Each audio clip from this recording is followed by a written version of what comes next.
What is going on, Sports Wars? We're here. We're live.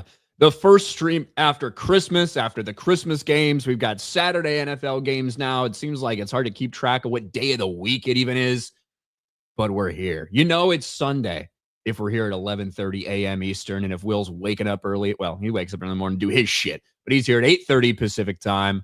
What is going on, everybody? Beardo, you are still going for the Giants. Look at you. Respect. This might be the last game that the Giants win this year. Maybe. Because the Raiders just might want to tank worse than the Giants. So, plus I have Jackson Dart today in some prize picks. So, pulling for the Giants and Jackson Dart.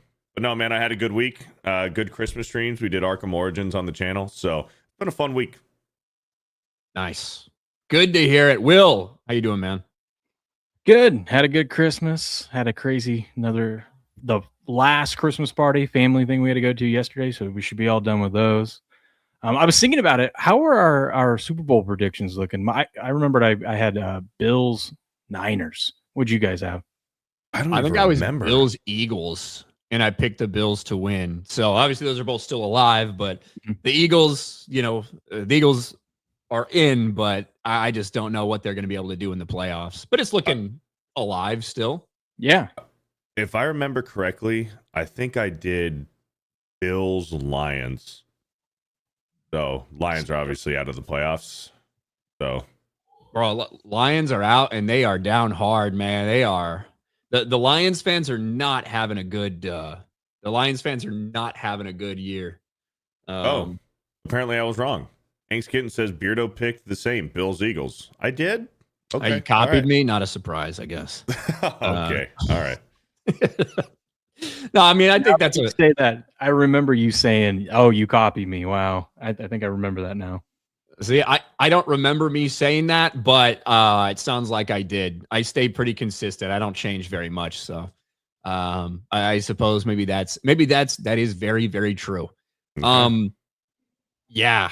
The fucking Lions are eliminated from playoff contention after a 6 turnover game or something like that. They just absolutely fucking fell apart on Christmas against the Minnesota Vikings and Sam Brosmer, who that's a team that had like 40 yards of total offense with about 4 minutes to go in the fourth quarter.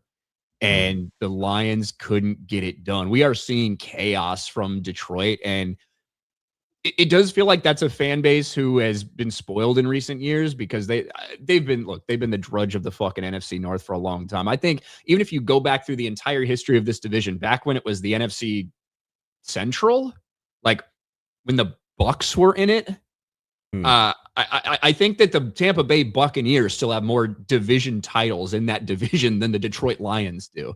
But obviously this team was fucking killer the past couple of years. So much excitement. Dan Campbell, everybody loves Dan Campbell as a head coach, and he's got the guts, and his teams are physical. And then Ben Johnson's got the offense going. And man, you lose Aaron Glenn, you lose Ben Johnson. You have to deal with injuries, just like every team has to deal with injuries. And here we are. The Detroit Lions have missed the playoffs, officially been eliminated, and the Chicago fucking Bears are the king in the North. And I'm loving it. I am absolutely fucking loving it. Man, it must feel good. I wouldn't know what that feels like. Well, you do know what it feels like to be a Giants fan. Yeah. And you talked about how, the Giants might not want to tank as hard as the Raiders do. Well, the Tank Bowl is today. It is Raiders versus Giants. And one team is absolutely tanking. That is the Las Vegas Raiders. There's no question about that. And some people on the team are not very happy, specifically Maxx Crosby. And we've heard Maxx Crosby make statements about he doesn't care about what the draft order is. He doesn't care about getting the number 1 pick. He wants to go out there. His job is to go out there and be the best football player in the world, at least to the best of his ability. And he is not happy with the team right now. Of course, he's not happy because they're a dog shit team, but he's also not happy because they shut him down. The Raiders put him on season-ending IR when he didn't need to be on there, when he didn't want to be on there. And it resulted in him fucking leaving the facility. Maxx Crosby has reportedly left the team's facility due to a disagreement over his playing status for the team's 2 final regular season games per Jay Glazer. Crosby vehemently disagreed with the Raiders' decision to shut him down. And, Pete Carroll did confirm this. This wasn't just a false report by Jay Glazer. It was true. And, of course, that brings the question about Maxx Crosby on the trade market. What happens? What do the Raiders do with him? How bad is this rift? There's a lot of teams who would love to have a demon like Mad Maxx Crosby on their team. Yeah, and this begs the question, is he going to ask for a trade? I mean, he said that he wants to be a Raider for life. He loves Las Vegas. He loves playing for this team. But when they're this bad and he's this talented, and if they're going to waste his prime years, he might ask for a trade.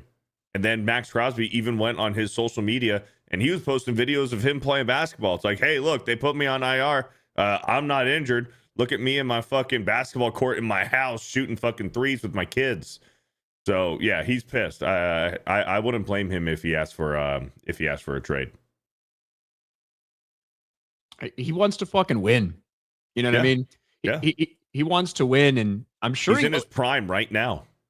He is, and it's being wasted on the Raiders, and it's such a tough thing. You know that teams do this. You know teams shut people down. You know teams, and why not? You know what I mean? The number 1 overall pick is a lot more value, and whether you trade it, whether you draft somebody, you can do so much more if you have the number 1 pick than if you have the number 2 overall pick. So for the future of the franchise, it does make sense to lose this game, but that doesn't matter to the 53 guys that are on that fucking roster that are going out there, desperately trying to prove that they're better than the person on the other side. And for a lot of the guys who maybe do want to get another contract, maybe aren't going to be on the team next year and want to show what they've got so that they can get another free agent deal somewhere else. It sucks for the players, and Maxx Crosby definitely making a stink about this. And he should. He should. Fuck the Raiders, man. I'm an idiot. Also, sorry, Will, go for it. Oh, I was just going to say, they say players don't tank. It's really hard to tank in the NFL, and that's true. But organizations do. I mean, you got Brock Bowers that's out, and then they put Crosby here as a fine example of it, him showing that he wants to play, even if he is a little banged up. He's showing that he's good enough to be on the field. With that video of him playing basketball with his daughter and whatnot. By the way, pretty good at shooting the 3. I wonder how many takes that took. But you can tell because organizations will tank, and of course the Raiders. I wouldn't put it past Davis to want to tank and get this number 1 pick. And you can see it by, coaches, who they end up putting on the field, what stars they sit, what play calls they do. They decide to go for it early in a game in a questionable decision, and maybe it's like a 4th and 3 and they decide to run the ball or something like that, or go for 2 in a random spot. Not deliberately tanking, but putting their team in a bad spot to succeed. And I think that's what the Raiders are doing. And that's why I love the Giants today, because I think the Giants got a bunch of young players that are – it's going to be hard for that team to tank. But they might just be that bad, Beardo. We never know. They could just be that bad. The Giants are that bad. We don't have a head coach, and we don't have a defensive coordinator. So they are that bad. The Giants are bad, but the Raiders are trying to lose.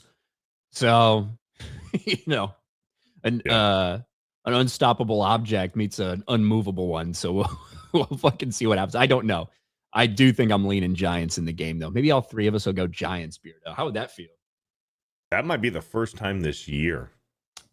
I would in week 17. That'll be the first time this year, which makes me nervous. I might pick the Raiders. I would have to imagine that it would be the first time this year. Yeah. What could go wrong? Metal Slave just drops a bomb in the chat. Go. Metal Slave, she just dropped 50 Sports Wars memberships. Hail. Big shout out to Metal Slave. Thank you so much. Let's go. I'm sure Metal Slave is excited about the Chicago fucking Bears clinching the NFC North. Fuck yes. Shout out Metal Slave. Zenny Biscuit, Merry Christmas and Happy New Year, Sports Wars. Cheers to 250. Cheers to 250. Oh, the 250th year of this country's existence. Is that what we mean? Oh, okay. Okay. It is. Man, it seems like just yesterday, Seems like just yesterday. You know what's crazy? I just realized. So obviously, Ryan, your team just clinched. My team can clinch today, and Beardo, your team can clinch the number 1 overall pick. It could be a good post-Christmas little extra bonus present, huh? Yeah. You know what else I just realized? 2008 and 2012, the Giants beat your Patriots in the Super Bowl. I always have to remind myself of that every now and then. Oh, one of them was an undefeated year for the Patriots. Yeah, don't recall. Good times. Are those the last 2 times you guys made the playoffs? No, you made one with Daniel Jones. We made one with Daniel Jones in Dable's first year. We beat the Vikings. Yep. That's true. How could I forget? And then we made one with Eli and Odell. Odell was young, and then that's where that You lost to the Packers, right? Maybe. I don't know, but we it was that infamous Miami boat picture with Odell, Victor Cruz, Sterling Shepard. Everybody's on that boat, and we've been cursed ever since. Yeah. I mean, we made it there. What happened? Sorry, I'm going to cut you off. You see what he did there? I was trying to be nice and say something positive. I could have said, hey, your team's dog shit and going to finish last in your division. And then he throws it back in my face just rudely. Like, I was trying to be nice, Beardo. No, I want you to remember that you had to lose those 2 Super Bowls so that the Patriots can come back and win 3 more after that. Oh, okay. Fair enough. That's what I was doing. Thank you. Yeah, I mean, look, my Bears are in the playoffs first time since 2018. First time since the old double doink. The old Cody Parkey double doink situation, which it's crazy how some memories are just burned into your fucking skull. Like, I remember I was living in San Diego at the time, sitting in my awesome fucking sports room I had there, fucking so excited watching this game, sitting here watching it lined up. Boink, boink. Yeah, that was rough. I didn't even read this. American Man, Ryan, the king of unbearableness. A lot of people do find me unbearable. There's no question about that. Bearded Sports Psych. Beardo called Derrick Henry a bum. He had another 200-yard, 4-touchdown game. Since calling Arch a bum, he's played better. Beardo, call me a bum. Thanks. Hey, listen, we talked about it this morning. Derrick Henry needed one, man. His legacy was on the line, and he was due for a big game. So he was due. I totally thought of you when the announcer said, and that's a hat trick for Derrick Henry in the first half. And I thought about you, Beardo, and I figured your excuse would be, well, Derrick Henry did nothing in the second half. You're like, well, he's just 1 half. He can only do it for 1 half. But then he ended up getting that 4th touchdown. So, yikes. Yeah, we might as well talk about this game a little bit because, yes, indeed, the Ravens, the battle of the backups, right? It was the battle of the backup, Snoop Huntley, Malik Willis, and Malik Willis fucking played insanely well. Like, for all the Packers fans who are complaining that we beat your backup quarterback, that Jordan Love wasn't playing, like all of this stuff, I just want you to understand that Malik Willis is playing better than Jordan Love. I just need you to fucking understand that. And Malik Willis had a really solid game. This defense was not able to handle the rushing attack from the Baltimore Ravens, despite no Lamar Jackson, despite Tyler Snoop Huntley. Man, Derrick Henry, 216 yards, 4 touchdowns, and doing a little Lambeau leap action as the Ravens, who desperately needed this win to stay alive in the fucking playoffs, they get what they need at Green Bay. Huge win for the Ravens. Yeah, I did not watch this game. Wow. Nice. I was shocked by this game that the Ravens played so well, and their game plan was pretty much just run the ball, obviously with Derrick Henry, 216 rushing yards, but he had, 36 carries? A lot of carries. It's not your typical, like, he busted up some huge runs or something. Like, it was just a huge rushing attack. Yeah, it felt like he was getting like 8 yards at a time, and then they did a good job switching the other backs in to give him a break, and then when they got down by the goal line, they just said, hey, get back in there, and they couldn't stop him. This Packers defense at home, I was shocked that they played so poorly. I know Micah Parsons is out, but like they couldn't. What was it? The Ravens scored on their first 4 possessions. I think 2 touchdowns, 2 field goals. I think we were 6 minutes left in the first half, and the Packers had ran 8 total offensive plays. It was wild. They made it a little bit of a comeback, but that defense, I was stunned that the Packers defense played so poorly in this one.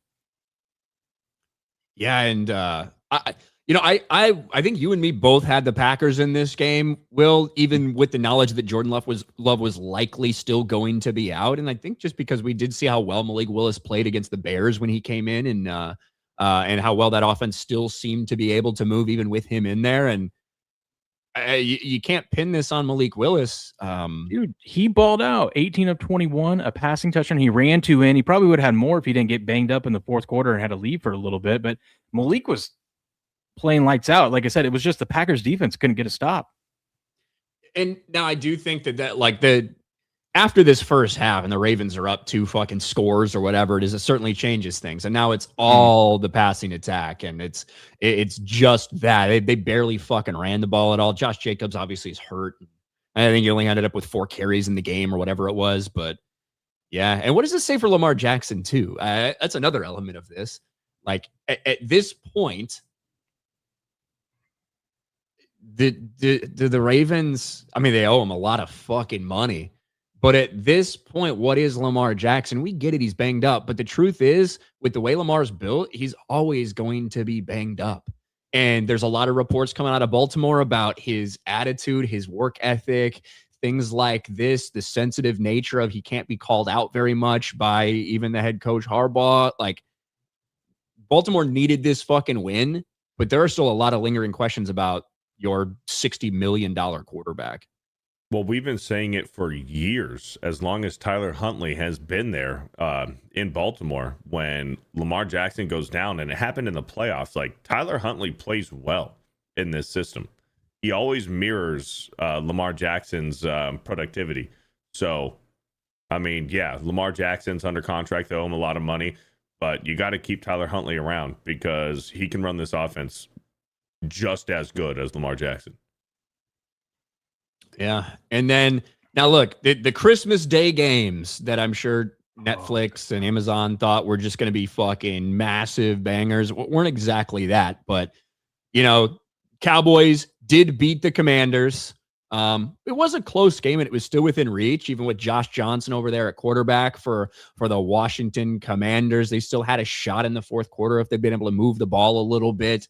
But the Dallas Cowboys do come away with the victory. Not anything on the line for either of these teams other than pride. I think all of it. Actually, Beard, I think you picked the Commanders, but I picked the Redskins. Yeah. Yeah, but me and Will had the Cowboys, and Dak was not as efficient as I expected him to be against this kind of depleted Washington defense, but they fucking got the job done. Mm-hmm. Dude, they went up 21-3 and then somehow let them come back. I mean, right. I got to give the Cowboys credit. They, for at least one half, they were the most exciting thing that we saw, exciting team, at least offensively, that we saw on Christmas Day. All the other games were just gross. But I was shocked that the Cowboys couldn't keep it up in the second half. They couldn't really do anything. And then next thing you know, Commanders have a shot at this game. But 300 yards by Dak. He did everything he needed to do in that first half. Like you said, Ryan, I thought he would be able to do more. I thought the way they started off, I thought they were going to get like 45 against this Commanders defense. Because the Cowboys stink. Well, that's true. I mean, they might end the season at 500 exactly, which isn't easy to do. Which isn't easy to do now that there's 17 games, but they might finish the season right at 500. Hey, you know what else? Let's be honest here. Dak might be on the move, and the Cowboys might be in the market for Mendoza. Stop. I'm just being honest. I could see Dak Prescott being the quarterback for the Minnesota Vikings next year. I can't because of all the things that went down for the Cowboys this season. Dak Prescott is the best thing that their season. Nah, he's the bum. Unquestioned, he's been the best part of the season. Are you kidding me? Dak to Minnesota. I could see Dak to Vegas. Dak to the Jets. Dak's time is running short in Dallas. So right now, Jerry Jones hates this motherfucker. He hates him so much he gave him $60 million a year. Yeah, he's getting so much fucking money for one, but he's performed. Now, a lot of these stats are, quite frankly, because the offense has had to move, but that defense has been so fucking bad for the majority of the year.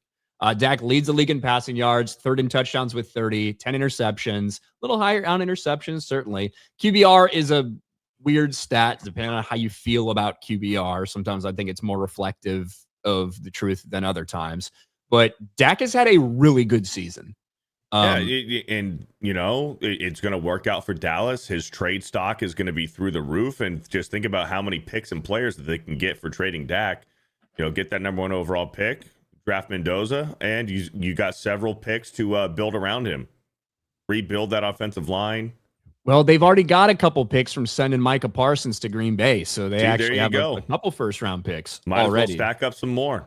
Sure up that defense. Trade fucking what's his face? Diggs too. He's a bum. You know who I think is going to be back for Dallas next year is Clowney. He's having a surprisingly good year for coming in like week 6 or something like that, and that defense has been terrible, but he's been pretty productive for them. He's got quite a few sacks, so I wouldn't be surprised if he gets another contract extension there. I think they paid him $6 million to play this year. But no, I don't think Dak moves on. I think one thing for Dak, one of the biggest, other than him leading the league in passing, him staying healthy the whole season, I think was huge because he came into camp and whatnot with a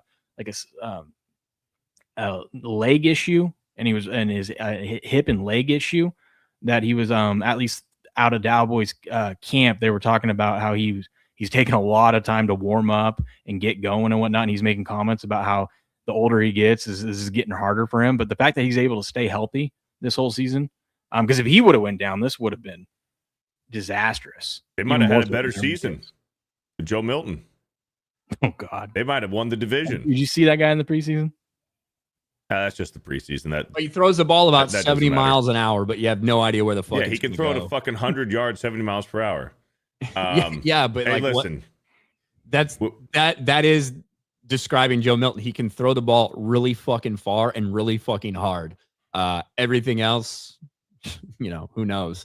I'm telling you, we all thought that Micah Parsons wasn't going anywhere. That deal was going to get done. No way does Jerry trade Micah Parsons. Not in any kind of situation possible does Jerry trade Micah Parsons. And then guess what? He got traded. You're right. It could happen. A team that does, it is looking at what do we do now is the Detroit Lions. After losing not to 9, not to J.J. McCarthy, but instead losing to the depleted Minnesota Vikings. Now, this game was at Minnesota. It is a Brian Flores defense, but Jared Goff got picked off on 2 consecutive passes. I think he had like 2 or 3 other fumbles in this game. I think the Lions as a whole had another fumble. I believe 6 turnovers. 6 fucking turnovers for the Detroit Lions, which is the only way you probably end up losing this game. Maxx Crosby had 51 yards passing. As a team, when you factor in the sacks, do we have? I want to see the full. I think it was 3. Yeah. Passing yards 3. The Detroit Lions just lost to a team that had 3 total passing yards in the fucking game. Lost by 13 points. Yeah. And obviously the thing that kind of busted this open was near the end. I think it was, they were trying to, take a little time off the clock. It was like 2nd and 10 or some shit. And they did an end around to, I think, Jordan Addison, and he busted open for like a 70-yard touchdown or whatever that was. Couldn't have been 70. It looks like it was 65. My bad. I was pretty close with that guess, I suppose. But I mean, if you're the Lions now, who I'll be real, dude, I'm loving what's happening with the Bears. I didn't predict it and I didn't expect it. I did think they'd be better. I did think the culture would be different. I did think that they would be more competitive in these games. But I had them at 8-9, 9-8. Maybe if everything went right, possibly in the hunt for a wild card. But I thought they'd be 3rd in their division behind the Lions and the Packers. And I'm happy to be proven wrong. I'm happy to have my expectations subverted. But there's Lions fans who are calling for blood now. With Dan Campbell. Ooh, that's not good. Oh, the one guy that's actually brought them some success in one bad season, they're ready to get rid of him. I mean, do the Lions fans remember the last 20 years before Campbell was there? Now, I'm not saying Campbell's not to blame for some of this stuff. I think it was expected that they would have a down year. Campbell even said it 2 years ago when they had the Niners on the ropes in the NFC Championship and Our said, window "This was might our have best closed. shot." Yeah, he's like, "This was our best shot. Now everyone's going to be gunning for us." And it honestly was just a lot of injuries. Their defense couldn't stay healthy all season, and that offensive line the last month of this season so far has been pretty banged up. They just need to go find an offensive coordinator this offseason, get their guys healthy. I think the Lions will be just fine. I'm not saying they're going to be Super Bowl contenders or anything like that, but they'll probably be back to 10 wins next season if they can. They'll have an easier schedule if they can, just get a decent offensive coordinator and then get their guys healthy. Who do the Lions go after for offensive coordinator? Tom Brady. Abel? You know what? One of the funniest stories that I saw coming out of, I think it was out of Detroit Free Press, is who had the story a day or two ago. There's like a report from Detroit that says Dan Campbell might try to raid Ben Johnson's coaching staff. That he might try to get Declan Doyle, who's the assistant, who is technically the offensive coordinator, but obviously, Ben Johnson calls the plays. That would be fucking ironic if that were to happen. I feel like we could do it. I'll just draw up a play. Hey, hand it to Jahmyr Gibbs. There you go. Go do what the Bears did and go buy the best offensive linemen that are available in free agency. And that's part of the problem with this team. Their offensive line was dinged up. You know what I mean? And that has been what's worked for them. That rush offense when Ben Johnson was there, and now we see him bringing that to this team as well. The difference is, and this is why I think that Caleb Williams was a very attractive, I think that's why Ben Johnson saw Caleb Williams and Chicago Bears as an attractive destination, because you can learn to play within this system just as Jared Goff did, and Jared Goff can be incredibly effective when everything in the offense is working well. But the problem we've seen with Jared Goff for years and years and years is if everything is not working well, if the offensive line is not giving you time, they look completely fucking different because he can't escape. He can't create, he can't do anything. Whereas Caleb, you can train him to work within the offense, but he also has that fucking X factor. And now he's got that. So when you do have an offensive lineman go down, when you do have rotating fucking problems back there, when the run game isn't exactly working, you still have a fucking shot. And with Detroit, with Jared Goff, that's not the case. Jared Goff's played incredibly well throughout his tenure in Detroit. He's been fucking awesome for them. But he is who he is. There is a reason why McVay said, I can't win a Super Bowl with this guy, and why they traded him. He has flaws. Like you said, Ryan, when everything's not perfect. I mean, the Lions were so dinged up and desperate for offensive linemen. They had their center that retired. They tried to bring him back, and then he couldn't pass the physical. Right. A lot of people forget about that at the around the trade deadline when I think that was the cutoff for guys to come back. It was just injuries, man. It happens. I don't think Detroit fans should be all that mad. I mean, yeah, it's a bummer. It sucks. Maybe you feel like your window's closing, but I think the Lions will be just fine next year. I think they're still going to be really good. I think they're still going to be really, and they've had injury issues. The ironic thing is, I don't think that they have had as many injury issues this year as they may have had last year. If you remember last year, especially with Aiden Hutchinson's healthy, it's a big deal. So yeah. God, he had a big game too in this one. Maxx Crosby was he was getting beat the fuck up back there. What did he get sacked 7 times? I think something like that. Something like that. And now I've got obviously JJ McCarthy still the future at quarterback there, but it seems like JJ McCarthy gets hurt all the fucking time. Got a broken hand now or whatever the fuck, dude. He's been here 2 seasons and he's had about 5 different fucking injuries. One of them, obviously, torn ACL, whatever. That's huge. Takes you out of the entire season. But this year, it's like, a knee, a concussion, a fucking hand. It's just constantly something.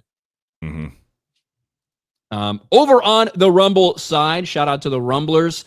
Tank for 2. Ryan, bear the fuck down. Division champs, baby. Good, better, best. Never let it rest. So your good gets better. Your better gets best.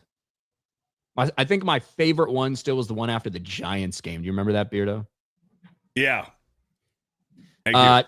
Tank for a buck. The Bears need to get Maxx Crosby. Build a damn dynasty. I don't know how I feel about that. I would love to have Maxx Crosby on the team, but what's it going to take? People are talking about a package of DJ Moore and, a couple picks, and it's like,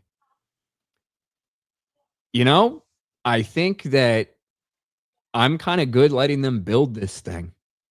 Identify these players they want, like they have. You can make a lot of criticism about Ryan Poles in the past couple of years, but a lot of his picks have fucking worked out, and we're seeing that in live action now.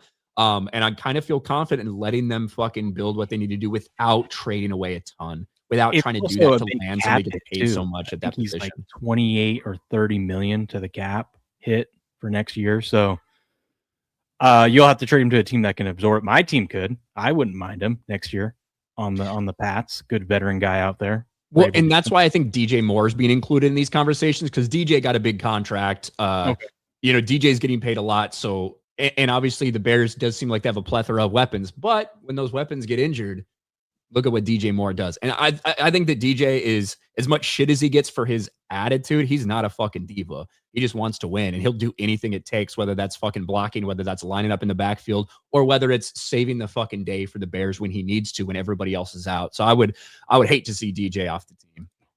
$35.8 million cap hit next year. Ooh.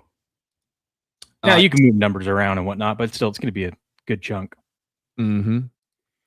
Tank for 2. Beardo, there's hope. Look at the Bears. They tanked for the number 1 pick, made great trades, and here we are. You may already have the quarterback. Be positive. Thank you. Thanks to Lovie Smith for the Bears getting that number 1 pick. Smith, 100%. Lovie Smith, Houston Texans. He was there for 1 fucking season, and he did just the wrong things to let the Bears get the number 1 pick. Thank you, Justin Fields. They traded it. They traded it to the Panthers. They draft Bryce Young. And the Bears get the Panthers number 1 overall pick the next year to get Caleb Williams. Fucking crazy how all that works out. I just saw in the chat, it said Colts were 7-1 at one time. And I remember I saw a meme this morning. Sauce Gardner, I think, is 2-16 this season or something like that.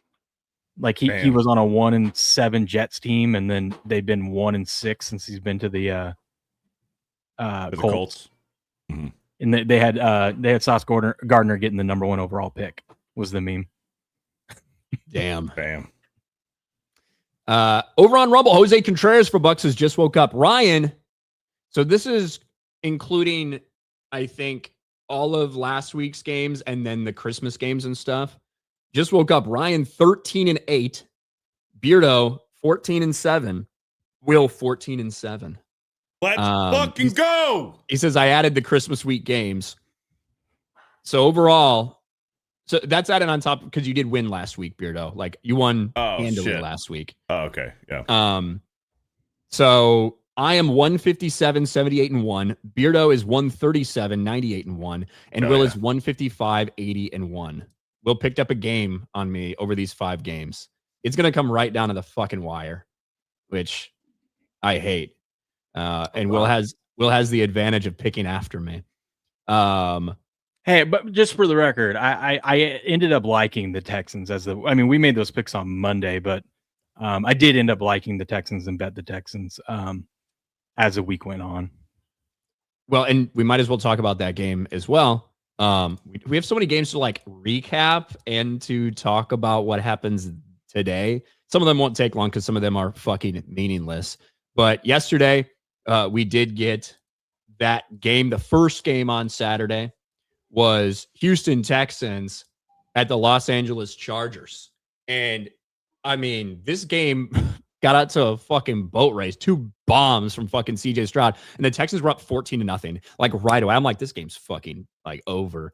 And truthfully, even the final score isn't really as indicative of a close game because I think the Chargers, with 2 minutes left, I think they punched it in and scored. And then, the Texans just had to kind of run the clock out. But I mean, the Houston Texans, from where we saw them at the start of the season, then CJ Stroud going down for a couple weeks, Davis Mills coming in and running the ship. This defense is fucking fierce. This offense is starting to do what it needs to do and be effective with still some big play potential. The Texans are a scary team, man. Yeah, scary until they have to go to Foxborough round 1 of the playoffs. Right. And we'll see what they're made of out in the cold. In Drake, May. Yeah, the Texans have been playing good football. It seems like the past couple of weeks, like you said, since Stroud has come back from injury. They've been playing good, but I just don't trust them. I don't trust them when it comes to the playoffs. I'm not going to have much faith in them.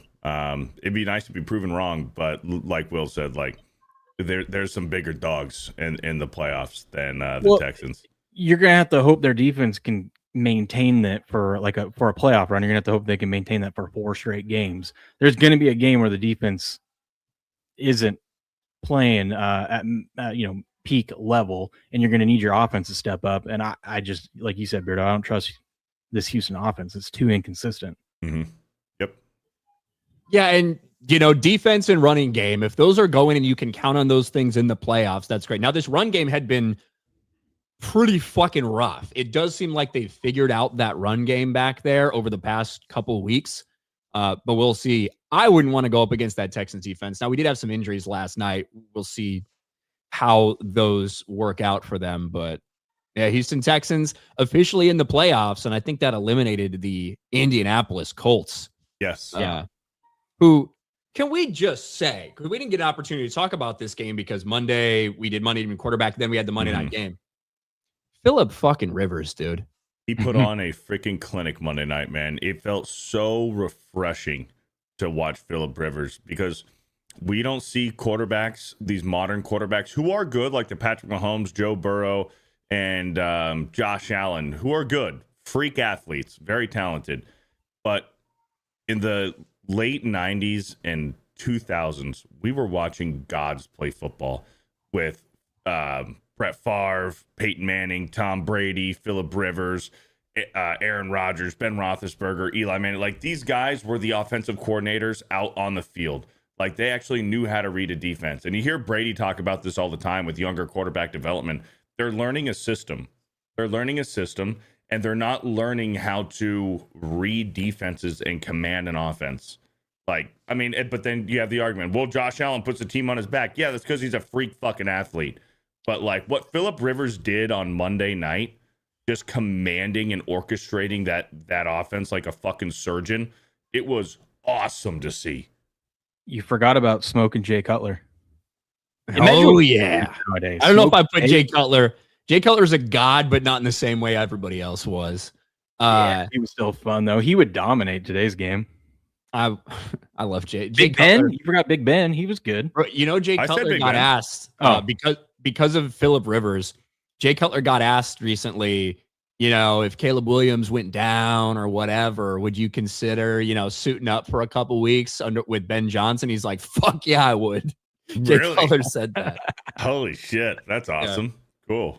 But, and this is not to take anything away from the San Francisco 49ers. They put on a dominating performance. Brock Purdy played incredibly. He had 5 touchdowns, threw a pick as well, but 5 touchdowns for Brock Purdy. That offense was humming the entire fucking night. Look at they scored double-digit points in all 4 quarters of the fucking game.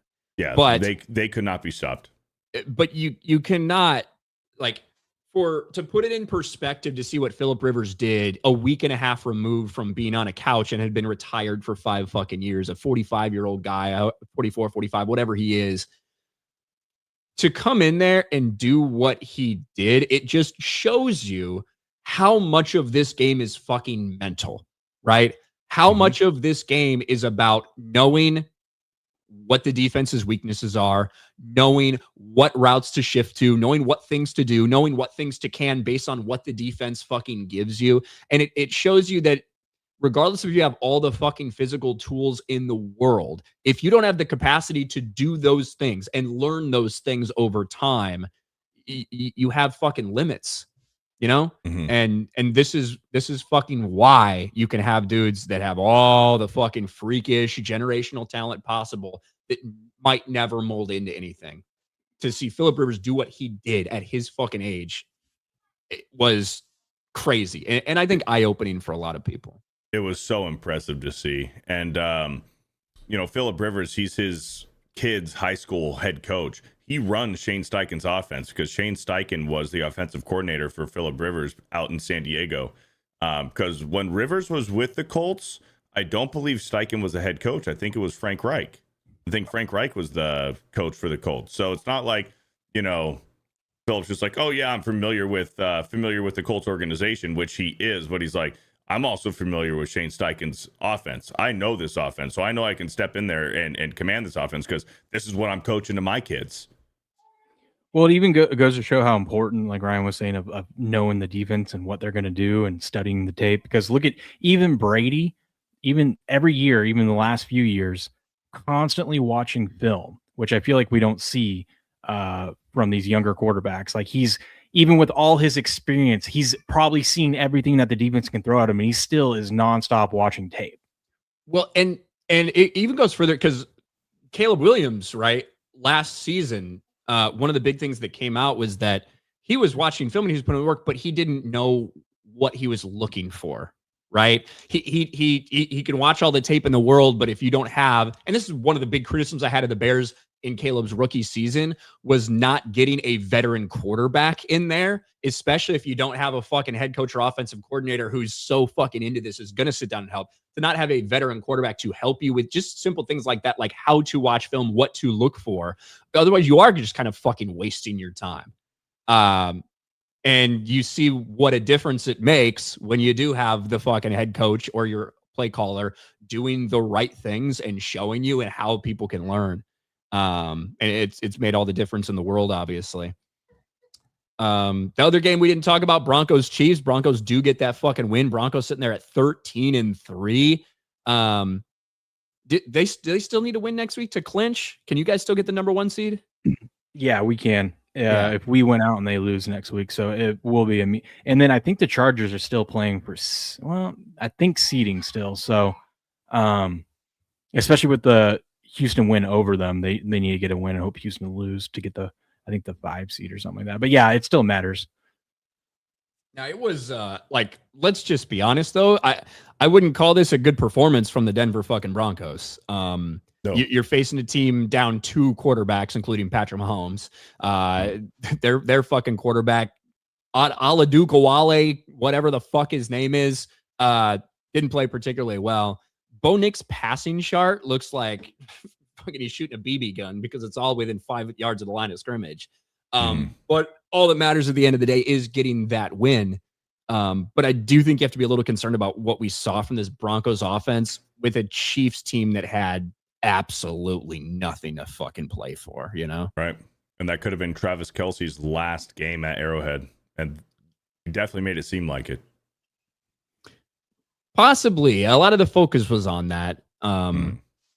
I think he comes back. I think he comes back too, but maybe he was doing that just in case. I don't know. Yeah, I think this is just the Broncos team. I think they just love playing close games. I don't think they know how not to. Yeah. Like, and they just keep winning. They're that team this year that just can keep winning these close games like the Chiefs last year. And to someone in the chat, they said the Chargers are the 7th seed right now.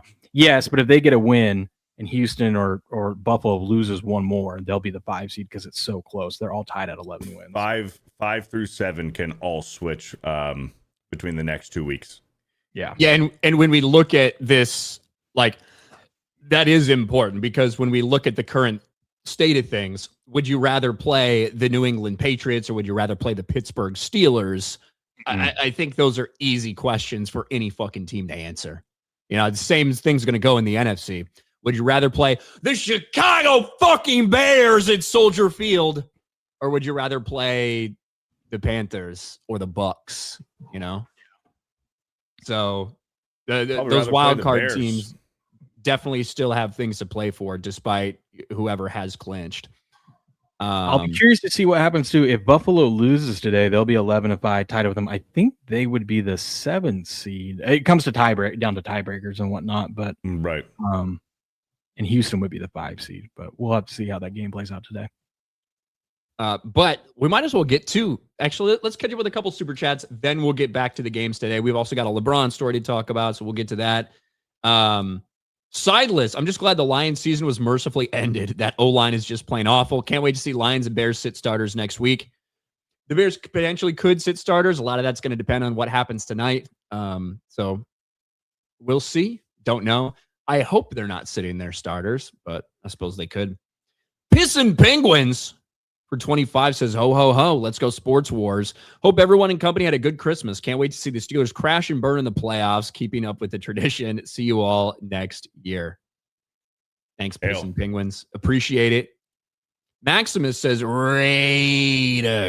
Just tank, baby. Alex for $2 says, hope Jags will win. Meta PC RK Outpost. Beardo. Thank you, Alex. Thanks, Alex McCarthy. Jay Bordeaux, I believe Mendoza is going to pull an Elway if Vegas wins. I don't think Mendoza has. I don't think Mendoza is going to do anything in the NFL, if I'm being honest. I don't think he has the capacity or the pull to do something like that. I just don't. Yanks fan, Dak over Dart. That's wild. That's wild. Is it? Yeah, that's fucking wild.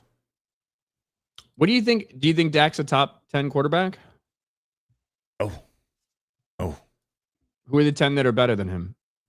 Burrow, Mahomes, Josh Allen, Jordan Love. Jordan Love. Yeah. Rodgers. Jalen Hurts. Oh, all right. I'm trying to think. I'm trying to go through the divisions. Trevor Lawrence, Drake May, CJ Stroud, Caleb Williams. You think CJ Stroud is better quarterback than Dak?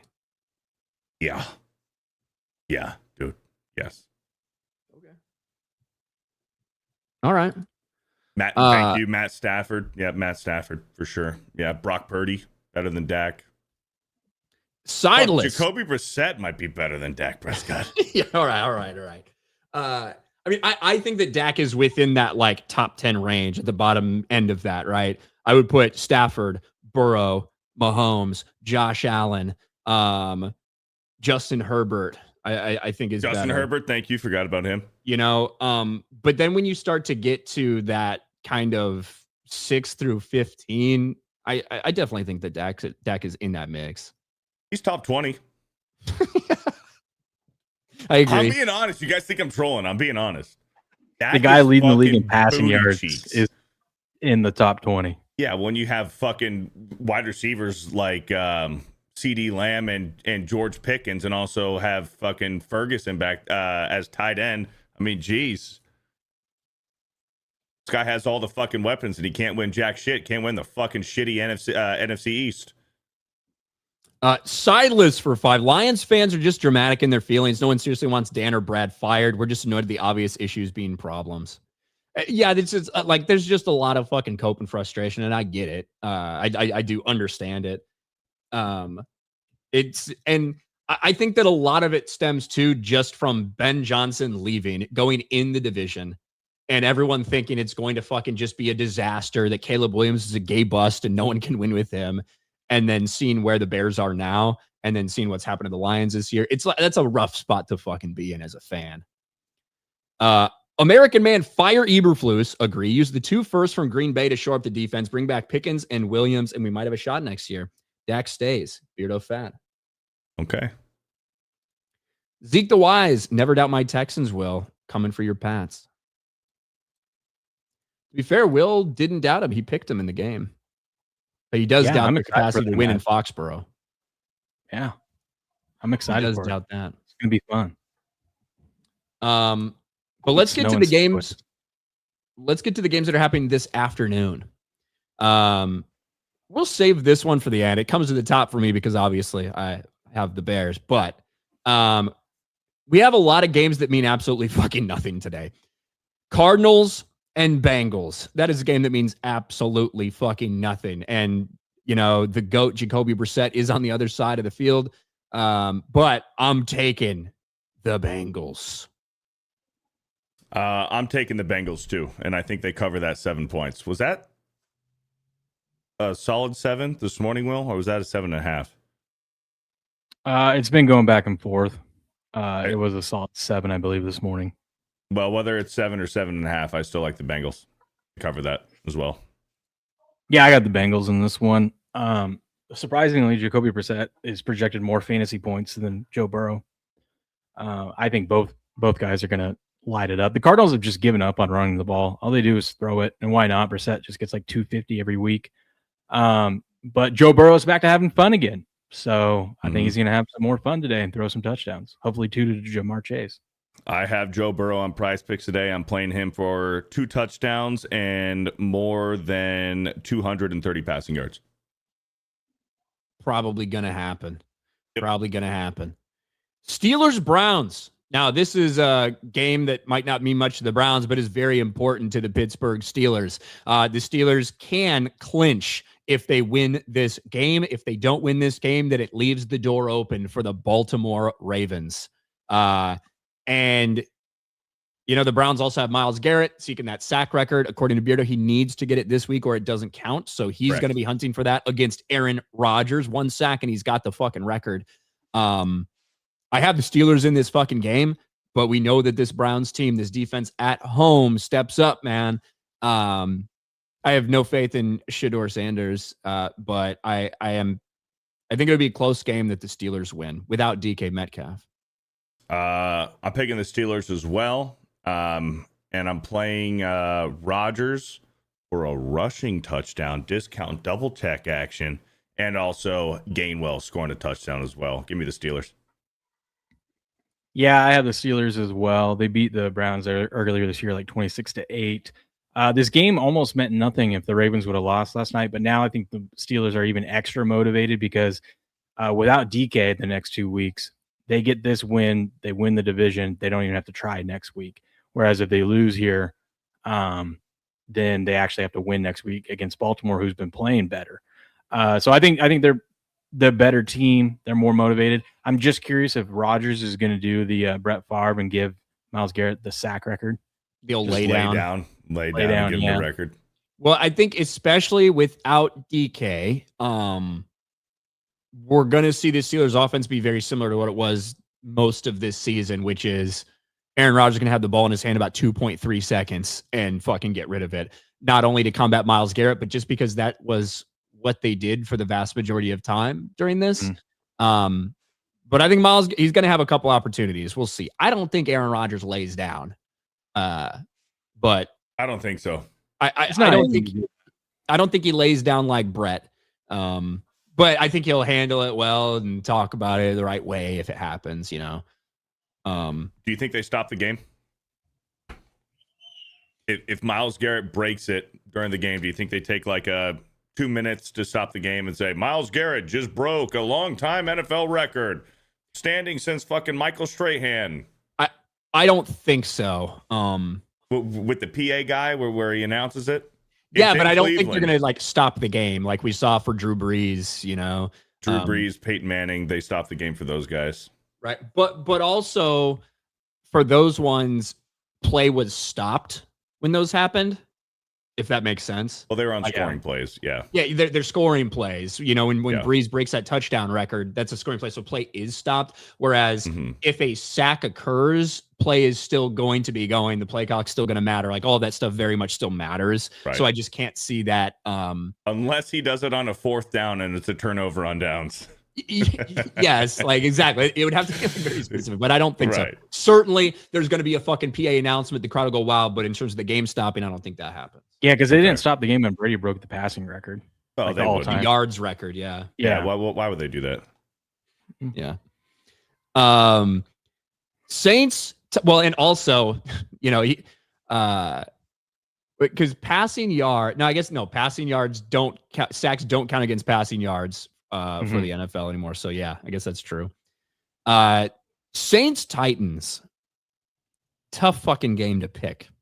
A game that means absolutely nothing. But I gotta tell you.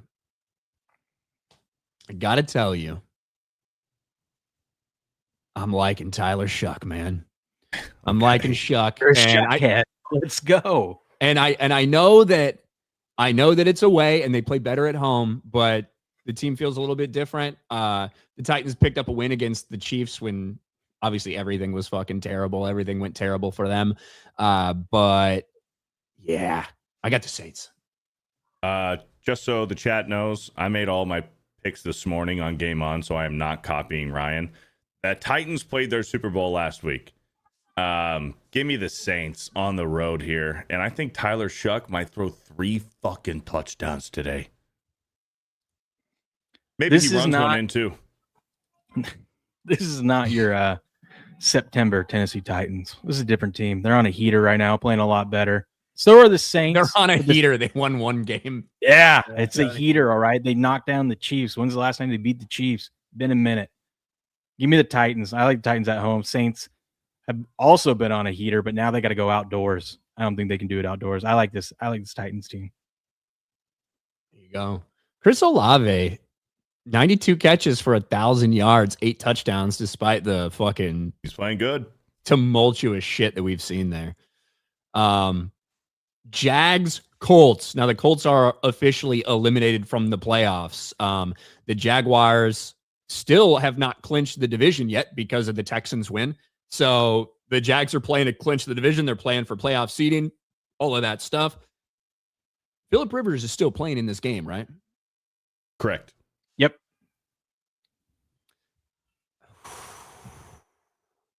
He said it wouldn't be fair to Riley Leonard if he took all the like first team reps and whatnot this week and then decided to sit out once they got eliminated. Yeah. You know, I'm taking the Jacksonville Jaguars, but give me a fucking Phillip Rivers victory, man. Come on. I got to pick the Jags, though. I'm picking the Jags, too. The Jags are getting hot right at the right time of the year. They're going to be dangerous in the playoffs. You don't want to play Jacksonville, and I wouldn't want to be playing Jacksonville today either. But I'm with Ryan. I want a really good game. I want to see Phillip Rivers light it up out there. I am playing both of these quarterbacks today. I have Trevor Lawrence and Phillip Rivers both for two passing touchdowns, and I'm also playing Trevor Lawrence for a rushing touchdown today too. I'm just checking something real quick. Wow, that line was at 6 earlier, now and 5.5 this morning. Now it's down to 3.5 or 4 at some spots. I wonder what's happening in this one. I think this morning, when I checked this morning on ESPN, it was 4.5. Okay, it was 6 just a couple of days ago. So that is interesting, especially since the Colts don't have anything to play for. I think it's the Phillip Rivers hype. Honestly, I think that's kind of what it is. And to be fair, he's lost both games, but it's been a great story. Yeah, I mean, this one's tough because in division on the road, both these teams just like the Colts can't win in Jacksonville and Jacksonville can't win in Indy. The Jags just had a really impressive road game up in Denver last week. It's tough to take them here, but I am going to take the Jags. I think their defense is a legit, and they've been playing lights out. So I think that continues against Rivers here today. And the Jags, I think it's going to be ugly, but the Jags end up getting the win. Tampa Bay Buccaneers, who, God, what they start off fucking 5-1 or some shit, and we were like, Baker's playing MVP level, and people got injured. Baker got injured. This team's falling apart. Todd Bowles is just a fucking statue, loser, piece of shit, not an actual head coach. But with all that being said, I'm taking the Tampa Bay Buccaneers to go into Miami. So many of my losses have come from picking Tampa this year, but I have to pick them in this fucking game. I just can't believe that they lose to the Dolphins with so much on the line, with nothing on the line for Miami. I'm taking the Bucs. I'm taking the Bucs too, and I'm playing Baker Mayfield today for a pick. But Bucs are going to win. Chris Godwin's going to get the first touchdown today. I hate this. I'm taking the Bucs, and I keep saying, "Hey, this is the week that they got to turn it around." It'll be interesting because if the Bucs lose today and the Panthers win, next week means nothing. But I think the Bucs I think the Miami team has quit and given up. I'm sure they'll put up some yards and whatnot. And who knows what we'll see, but Bucs got to turn around at some point. And I'm going to say it again this week. Give me the Bucs. Patriots, Jets. You know, if Justin Fields was playing, this could be a different game. But and by that I mean the spread would be -20 New England. Obviously, Patriots are going to win. Patriots, yeah.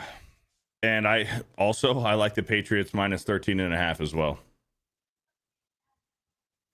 I think the Patriots win, but I think the Jets hang around and cover. We're still dealing with some injuries. It's going to be a gross, ugly game. I think the game goes under. Pats, if you like the Pats, look at them in the first half. They're the best first half team scoring wise in the league. So I think they'll get a lead and then sit on it in the second half. But yeah, I'll take the Pats. Now, a game that does matter when we're talking about this Bucs-Dolphins game, a game that matters in that division, the NFC South. It's either going to be the Bucs or the Panthers. One of them's going to turn out the victor. Panthers in the driver's seat right now. And if the Bucs lose, obviously they could clinch. Seahawks going to town to play them. I've lost a lot of games by not picking the Panthers.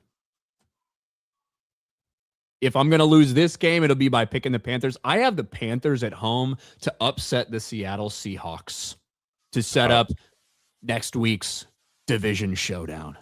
I love it. I'm glad you picked the Panthers because I'm on the Seahawks today. Give me the Seahawks. It's going to be a close game. I like the under in this game. I do think the Panthers cover, but this is going to be like a 20-17 game, I think. I'm playing Sam Darnold and Bryce Young today. Sam Darnold, Bryce Young, interceptions, and also Sam Darnold over more than 250 passing yards. I'm kind of shocked by this. I thought I was going to be on an island, but I'm on the Panthers as well to get the upset, Ryan. And I'm glad you're on it with me, too. It makes me feel better. I'm glad, too, because I thought for sure this is going to be like my one, like, stepping out there that it's like I could definitely fucking lose a game like this. But yeah, I got the Panthers. I might have picked the Panthers to win 2 times this year. Genuinely. Yeah. I've lost so many games by not picking them. I think they'll be able to run the ball. It's going to be a good game, but I think we've seen the Panthers. They've beaten some good teams, so it's not like they can't beat Seattle here. And tough spot for Seattle having to go out here, and then they do have that Niners matchup next week. I'm not saying anyone's looking ahead in this spot, but Sam Darnold hasn't been playing that great, and I feel like if the Panthers get an early lead, we might see the old Sam Darnold come out and make some mistakes. And there's a lot of pressure on the Seahawks, so that this is an important game for them. You know what I mean? It's a very important game for them, and you also have West Coast team playing at 1:00. The old adage that can factor in a little bit as well. So. Yep. The afternoon slate, by the way, it's Sunday kind of sucks because we had so many games throughout the rest of the week. So the fucking 4 p.m. game on CBS, Giants Raiders. Fuck, who's gonna watch that shit? And then the Eagles Bills are playing, but Giants Raiders. I got the G-Men. Beardo, I got the G-Men against Geno Smith and the Raiders. I have the Giants too. The Giants are gonna win. Raiders are going to secure that number 1 overall pick. I'm playing Jackson Dart today in prize picks. Rushing touchdown, 2 passing touchdowns. I think they're going to make up for not throwing the ball as much last week. I think Jackson Dart's going to have a pretty good game today. I'm also playing Geno Smith for an anytime interception. I got the Giants just because the Raiders seem like they are trying everything they can do to lose this game. So give me the Giants. Be the first road win for the Giants this year if they can get it. Fuck. And then Eagles, Bills. Big fucking game, man. Big fucking game for both of these teams. Obviously, both of them have clinched playoff spots and everything like that. But this was my Super Bowl preview, what I thought, and what Beardo also thought going into the season. I got the same thing I had in that Super Bowl, and I got the Bills coming out with a victory. I have the Bills winning as well. Going to be a gross game, though. Cold and rainy. But I got the Bills. I got the Eagles in this one. People are concerned about the Eagles' effort in this game because they've locked up the division. Really, they could get the 2 seeds still. And I think they're playing for that because I think you wouldn't see the Eagles if they were going to just kind of walk through the next 2 games and just be very conservative. They wouldn't have activated Jalen Carter coming back. Now, Lane Johnson's still not back. Looks like it'll be next week. But I think you get max effort from the Eagles in a big game today. And then next week they start sitting some of their players once they see where they're going to be. But they're probably going to be the 3 seed. I also think the Eagles, people are kind of sleeping on them, forgetting that they're the defending champs. And they haven't been playing well. But I think the Eagles can make some noise in the playoffs. I wouldn't be surprised. But today I got them against the Bills. Allen's a little banged up too. I think it's going to be a close fucking game. I think Mac Hollins is done, right? He's landed on IR as well. Yeah. Wait, Matt Collins plays for you guys now. Never mind. Yeah, he's out. I saw that tweet yesterday night about Matt Collins, and I still identify him as a Buffalo Bill. So yeah. And then the game of the week. 2 11-4 teams in the NFC, two of the best divisions in football, the NFC North and the NFC West. NFC West, obviously crazy this year. Bears going on the road, the underdogs. Nobody believes in them. Brock Purdy threw 5 touchdowns, whatever, blah, blah, blah. It's going to be a tough game. It's going to be a close game. And if it's a close game, how could I not trust the Chicago fucking Bears? I am picking the Bears to go on the road. And all you people, it doesn't matter that Caleb Williams is dating this fucking Instagram model, whatever. He's gay, we promise. Well, you know what? If he is, he's going to feel right at home in San Francisco. He's going to feel like it's a home game. So either way, it works out for me. I'm picking the Bears. I'm on the Niners, and I'm playing Brock Purdy today for 2 touchdown passes. Give me the Niners. I'm on the Bears. I think the Bears, this Niners defense is not good. And I mean, yeah, it was cool what Phillip Rivers did last week, but they let Phillip Rivers. I thought Niners would have given a better effort defensively. They had that late pick 6, but they kind of let Rivers throw all over them. And I think we know you can run even since Fred Warner got injured, the Niners have been the worst team defending the run in the league. And I think the Bears, Ben Johnson's smart. I think that's what they're going to do. They're just going to try to run the ball and eat up clock and keep the ball away from that Niners offense. If the Bears can get like 6, 7, 8-minute drives, get points out of those drives, I think the Bears will win this game. And I'm taking the Bears. Yeah, and it's going to be interesting because you got some kind of key injuries we're on the lookout for. It looks like Ricky Pearsall is going to be a go. George Kittle, it's unlikely that he plays, but he still might. On the Bears side, Roma Odunze already been ruled out with that foot, and I think they're just being extra safe when it comes to that. Darnell Wright, who's been a standout at fucking tackle this year for them, who's been so good against the pass and against the run, and with the run. I think that Darnell Wright, he got sick. He didn't travel with the team. I haven't heard any status about him if he's going to fly out there today. It's a big question mark. Both these defenses will give up yards, but the Bears somehow continue this like historic turnover rate. I don't understand how they're doing it because the defense itself is not very good in terms of giving up yardage, but they just continue to make these key plays. So the 49ers are a really, really good fucking football team. They have such great talent and they're well coached. I think it's going to be really close, but I'm picking the Bears. You know what's crazy? How many games did Mac Jones start for the Niners this year? 5? Yeah, I think he went 3-2 or something. Started in 5 games. He has more passing yards in those 5 games than Brock Purdy has in the rest of the games that he played. That's fucking nuts.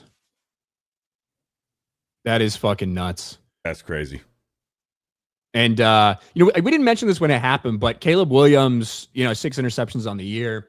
Caleb takes care of the ball, man. In his first 1,000 pass attempts in the NFL, he has the fewest interceptions of anyone in history. In fucking history, which is pretty crazy. I say that he's going to have 4 fucking picks. Yeah, he needs a big game through the air today, even though I think they should run the ball. If he wants to be, correct me if I'm wrong, there's no Chicago quarterback that's hit 4,000 yards in a season. Never been a 4,000-yard passer in Bears history. He would need 300 yards in each of the next 2 games for that to happen. I don't see that happening. Yeah. And we'll actually see what next week matters anyway. There's a chance that nothing can be gained next week and they fucking rest their starters. But what's the record? I think the record is Jay Cutler at like 38-60 or something. Maybe a Jay Cutler season, either that or an Eric Kramer season. But yeah, no 4,000-yard passer in history. And I do not think it'll be this year either. So.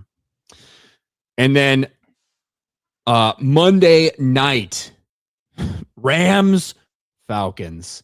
Kirk Cousin and the boys. Kirk Cousin and Bijan Robinson trying to hold off these Rams. And the Rams, obviously, what they're playing, they're going to be watching the fucking Seahawks. They're going to be watching the 49ers and everything too. But I got the Rams in this game on Monday night. Yeah, I got the Rams. Yeah, I might have been interested in the Falcons as a sleeper pick if the Rams didn't blow that game last week. God, it feels like forever ago, right? It was the last Thursday night game was them blowing that game against the Seahawks. Yeah, I think so. Yeah. So, but no, I think the Rams handle business here. You never know what you're going to get from the Falcons, but should be a lot of points scored. Stafford should have a good game there in that dome Monday night.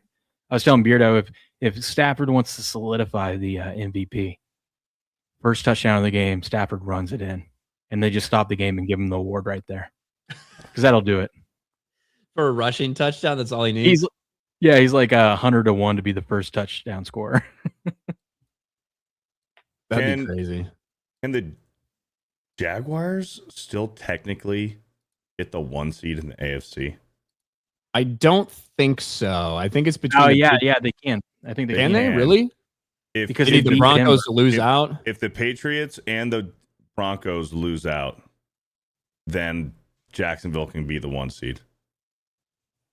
Let's see. Hold on. Yeah, if Jags win today, they'll be 12-4. So yeah, if the Broncos lose next week and the Jags win the next 2 weeks, yeah, they'll have the tiebreaker. And the Patriots need to lose what? Just one of them? Yeah, they also need to lose one. Not going to happen, but I'm looking up the yeah. Here it is. Bears single season passing leaders. God, you know what's really funny about this? Caleb Williams already has 2 in the top 6 in terms of passing yards for a season. Wow. For a Bears quarterback in fucking history. Already, and this is his sophomore year. Yes. And the season's not over. Eric Kramer. I was right when my Eric Kramer recollection. Eric Kramer in 95, 38-38. Then Jay Cutler, 38-12. Jay Cutler, 36-6. Jay Cutler, 36-59. And then Caleb Williams last year, 35-41, top 5 in history. And then this year he's at 3,400 exactly. Yeesh. Old Mitch Trubisky made it. What's Rex Grossman in 2006 made it. You know? What was the asterisk for Trubisky? Pro Bowl maybe? Okay. Let's see. Yeah, I said it at the top. Oh, it said it does at the it? top. It's at the top. I think so. Let's see. Yeah, Pro Bowl. Pro Bowl. Gotcha. Yeah. Okay. Caleb Williams this season could be the all-time single season leading. I mean, he only needs 439 in 2 games, depending on what he plays. If basically needs 225 yards passing basically in each of these games, which is certainly doable. I think the 4,000 is a little bit out of reach. Yeah, could happen, but I'm certainly not sitting there hope. And honestly, if he does, it's probably because they're losing. So, I don't know if I'm necessarily want to root for that. It would be cool, and I do think that he will do it in the next year or two. Certainly. Mm-hmm. Steve-O for 5 is Beardo, the biggest mush of all time. Don't be jealous. I don't even know what that means. I don't know either. I think it was because of the Dak stuff. But what does biggest mush mean? No clue. Like mush mouth? Like, I don't know. We'll see. Guess but is as good as mine. A lot of games out there today. But it's been a while. It's been a while since we talked about old LeBron James. It's been a while since we talked about basketball. And obviously we're very early on in the season, about 30 games into NBA season. And usually Christmas is when it really heats up. And NBA used to own Christmas for a long time. Not anymore. Not anymore. It's not exactly the case. But LeBron James, since his return to the Los Angeles Lakers, they got out to a really hot start with LeBron James injured, with all the questions surrounding LeBron and would this be his last season, blah, blah, blah, all this stupid stuff. He was on the bench. He was hurt, sat out for a good portion. And those the first games that they played, they were looking pretty good with Luka running this thing. Austin Reeves was going off like 40-point games and stuff like that. The team looked good. And then LeBron came back. Then LeBron James came back. And in the last 13 games, this team is 7-6. They've lost 6 out of their last 10 games, and they're on a 3-game losing streak. And so once again, questions are arising about LeBron James and whether he actually fits in with this team and whether he's doing more harm than good. Now, put it in perspective, in his 13 games back for the Los Angeles Lakers, LeBron James has a plus minus of minus 59. They have been 59 points worse as a team when LeBron James is on the floor for his 13 games. And now JJ Redick, is speaking out a little bit about some of these challenges. JJ Redick shockingly blames LeBron James for the Lakers' identity crisis. Now, this is in the aftermath of losing the Christmas game. This is in the aftermath of getting blown the fuck out in a couple of these games recently in a big Christmas loss to Houston. But JJ Redick had some words, and obviously people hung on to him. He tried to take ownership of himself, but it's impossible to deny the frustration that JJ Redick has at this point with LeBron James. And I love it because these guys were buddy-buddy. This is what LeBron James fucking wanted. They had their podcast together, and now that he's living the life of having to coach LeBron James, you find that it's a little bit tough to deal with a bitch-ass diva like him. Is there a rift brewing between Los Angeles Lakers head coach JJ Redick and his former podcast host, LeBron James? After Saturday's practice session, Redick openly held James accountable for the Lakers' current issues, especially on the offensive end. Since we've gotten Bron back, we haven't been as organized offensively, Redick told reporters. Too many random possessions. That's on me. It's those three things: defensive clarity, role clarity, and offensive organization. Now, obviously, people are going to take this because he's talking about LeBron and his JJ Redick. But I mean, look, this is a couple weeks removed from LeBron James being on the floor and JJ Redick like calling a timeout, trying to get his team back in the huddle, and LeBron ignoring JJ Redick and continuing to shoot the shit with the opposing players on the fucking bench. Everything is intentional when it comes to LeBron. His disregard of people, his disrespect of people, his comments in public. Everything is intentional with him because he's basically a fucking female, right? That's who LeBron James, this bitch-ass piece of shit, limp dick queer, actually is and who he's always been. LeBron James is a fucking pussy. And we're seeing that this team has operated better without him. It's operated better without him. And now Austin Reeves is hurt. You got fucking problems. You're slumping. Luka Doncic is sitting there averaging 34 points a game. You know what I mean? Averaging 9 assists a game, whatever. This is his team now. But LeBron's still causing fucking issues. And me, I love it.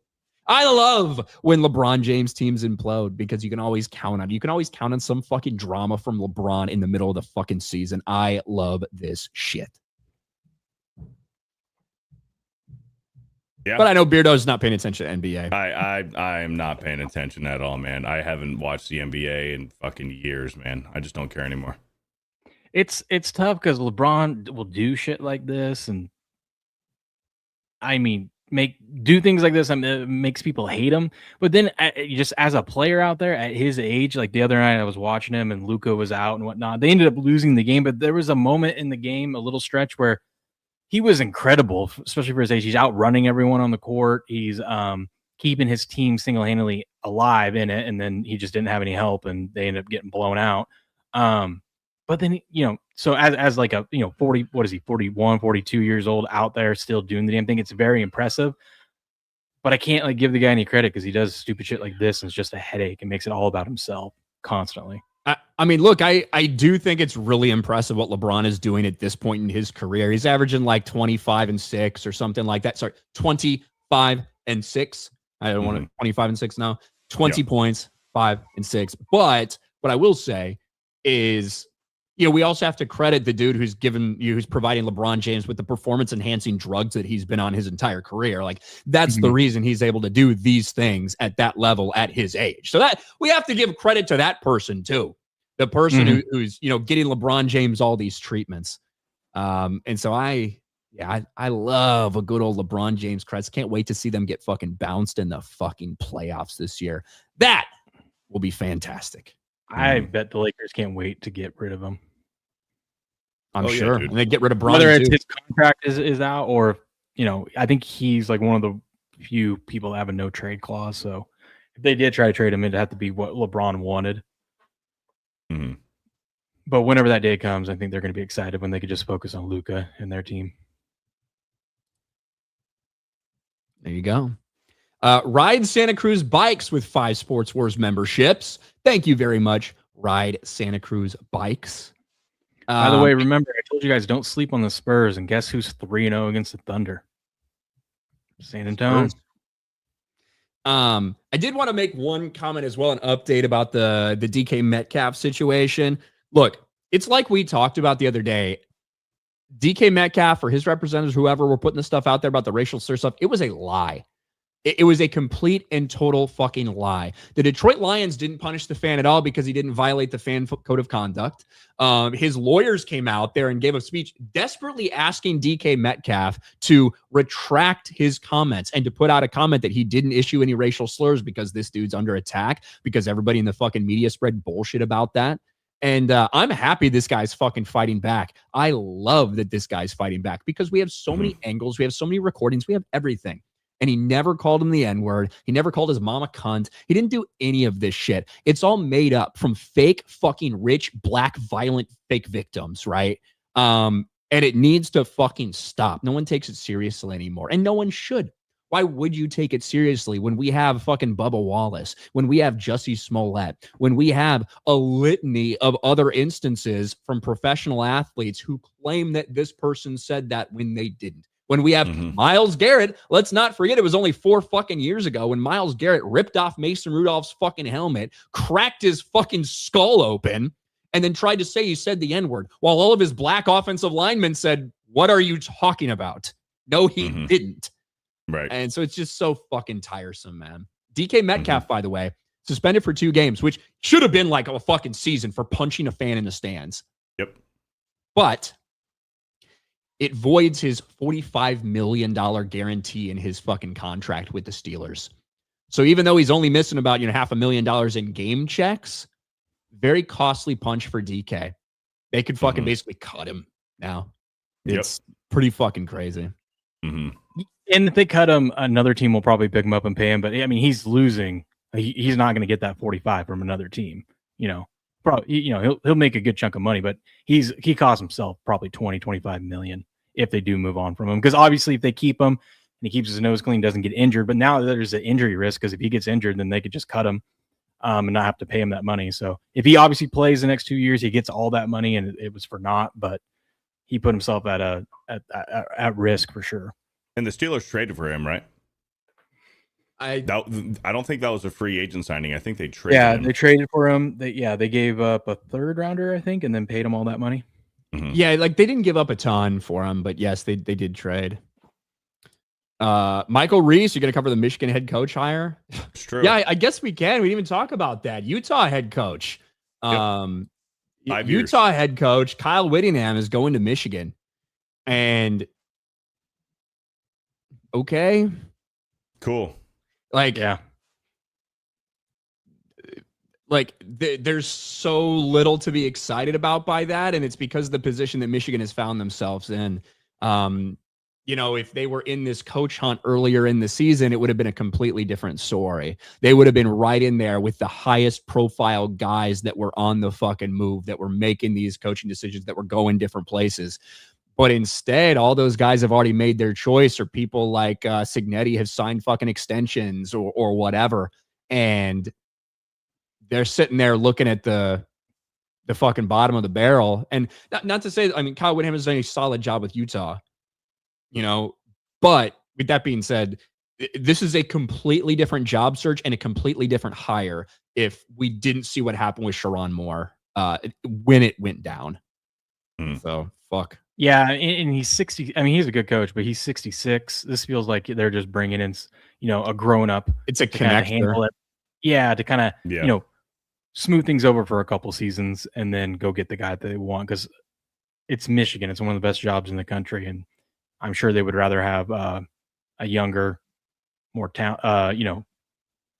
perceived to be better coach, a hot coach at Michigan. But it feels really like they're just trying to bring a grown-up in and just kind of smooth things over for 2 years while they go find whoever becomes available in the next few seasons. Yeah, and the deal is, it's not one of these fucking 10-year deals. It's like 5-year, $40 million with like either half of it or 75% guaranteed. So I just do not be surprised in 2 years or less if they buy out that contract and hire somebody else. Not because he's like doing a dog shit job or whatever, but that is he's this a is bridge not hire. who they would have picked. Yeah. He's a bridge hire for the next guy. Yeah. Yeah. Somebody said Lane Kiffin is available. Yeah, buy Lane Kiffin out of his fucking contract to bring him there before he coaches a fucking game. Hey, I'll tell you what, I'm rooting for Ole Miss in the college football playoff, man. I am. Mm-hmm. So Yep, we got those games coming up in the next couple days, which will be really interesting. But Bureau, what do you got going on, man? Football. That's it. No streaming today for me, likely. Just watching football. Nothing wrong with that. Will, what do you got going on at Game On? Nothing later today. I think I'm done streaming for the day as well. We'll see. But yeah, tomorrow morning, bright and early as always, 4:30 a.m. Pacific. We'll be covering everything that happens today.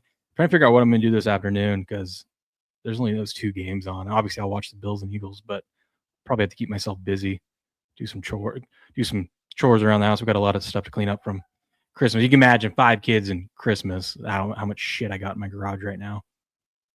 Recycling shit I got to do. Yeah, it's like, they didn't fucking come this week because they're off, and yeah, so you got to. Well, they missed last week. Last week they were supposed to be here, but then we had a huge windstorm. Like, we'll get you, at the end of the month, and I'm like, oh, that's gonna be great. And then depending on when it falls, because then you got fucking New Year's as well, so there's another one they might skip. So I know, right? It's just, and then the time that they do come, it will probably be another windy day, and shit's gonna be blowing all down the street and whatnot. Be great. That'd be my luck. There you go. Well, check out Game On Sports. I've actually got 2 streams today. I've got my supporter stream over on RK Outpost Live happening in about an hour from now. And then I've got my normal stream happening around 5:30 or 6 Eastern on RK Outpost. So I'll be streaming more today. I'm sure I'll see you guys around. But go watch football, everybody, and enjoy the last day of the Christmas weekend, I suppose. So we will talk to all of you later. Actually, tomorrow, Monday Evening Quarterback, motherfuckers. All right. Bye, everybody.